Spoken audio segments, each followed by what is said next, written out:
Ekonomiya at taong bayan ang apektado sa bangayan sa Senado ayon sa Malacanang. Tingin naman ng ilang kongresista posibleng mauwi ito sa constitutional crisis. Nasa frontline ng balitang yan si Bril Montalvo. Dahil sa tumitinding tensyon at gusot sa pagitan ng mayorya at minorya sa Senado, taong bayan at ekonomiya na raw ng bansa ang apektado. Ayon yan mismo sa palasyo. Ang paghatid at pagsama kay Senator Jingo Estrada bilang kaibigan ay nararapat lamang. Pero hindi po kinakailangang talikuran ang sariling mandato para lang sa ganitong klaseng issue. Binigyang diin din ng palasyo ang mga panukalang nabibinbin at target sanang maaprubahan bago matapos ang sesyon ng Kongreso sa June 6. Una nang iginiit ni Senate President Alan Peter Cayetano na ang independence ng Senado ay pinaglalaban ng mayorya.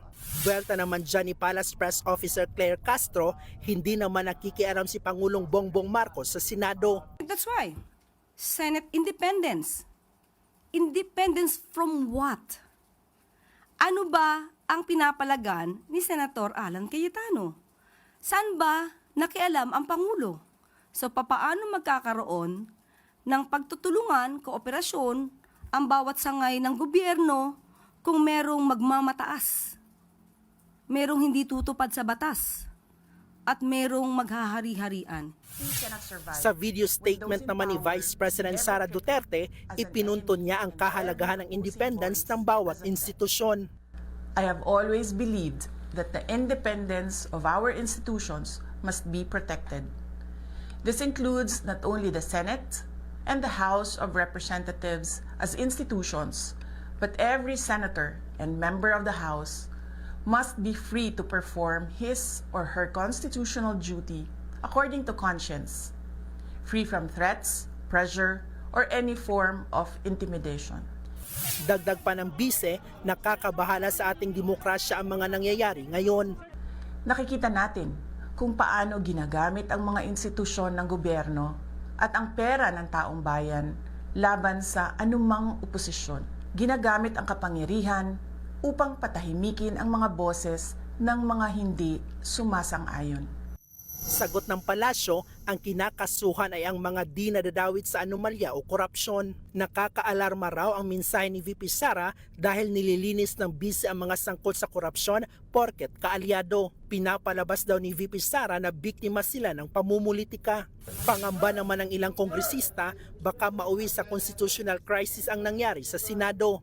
The legislative is bicameral, no?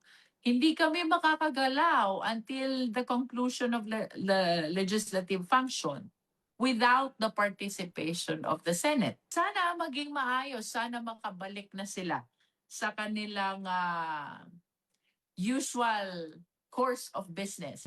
Nagsusumamo rin po kami sa Senado that the matter on quorum be resolved in the soonest time. It is for them to resolve as an independent institution. Para kay dating Senate President Franklin Drilon, taong bayan ang magiging talunan. Masusolusyonan lang aniya ito kapag may senador na lilipat at aanib sa magiging bagong mayorya.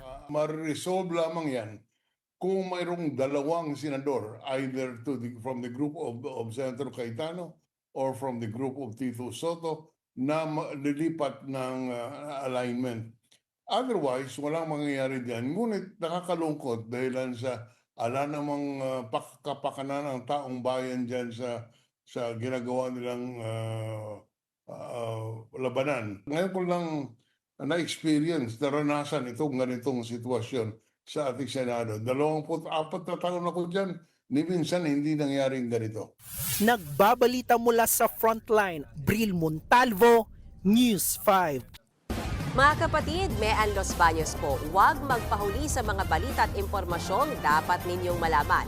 Para sa mas malawak na balitaan at diskusyon, mag-follow at mag-subscribe na sa social media pages ng News 5.